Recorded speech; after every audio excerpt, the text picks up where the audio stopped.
పరంపర, బసవేశ్వరుని పరంపర చాలా ఇష్టం నాకు. కర్ణాటక ఆ గురువుల పరిచయ భాగ్యం, వారి యొక్క పాత సంస్కృతితో ఈ సినిమా మంచిగా ఆడాలని కోరుకుంటూ, దూరవేటి గారు మంచి సాహితీవేత్త అన్న, అద్భుతమైన ధ్వని, వారి మా రాజుగారు చాలా ప్రసిద్ధులు.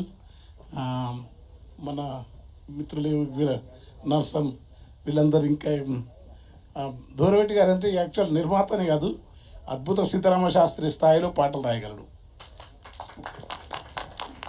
ముఖస్థుతి కాదు, అలవోకగా పద్యం. ఎందుకంటే మాట కోట్ల మంది చూసిండ్రు నేను పాడడం కాకుండా. మొన్న కూడా దేవదేవ శంకర దేవ శంభ శంకర దేవులాడినాడ దొరకవా,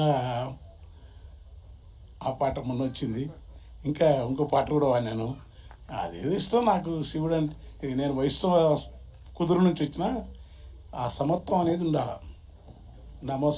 శివుని యొక్క శ్మశానంలో తిరగడము, గిరీసురాసుత సఖి గౌరి అయి ఉన్న సమస్త ప్రపంచాన్ని, అంతము లేని భువనములో అనంతాన్ని, సూక్ష్మంలో విశాలత్వంలో సూచ్యాన్ని, భేదభావ జరిగిన ప్యూరిటీ ఇంప్యూరిటీ, లోలి శుద్ధ తక్కువ శుద్ధం పవిత్ర మహోన్నతమైన విలువల ప్రత్యామ్నాయం.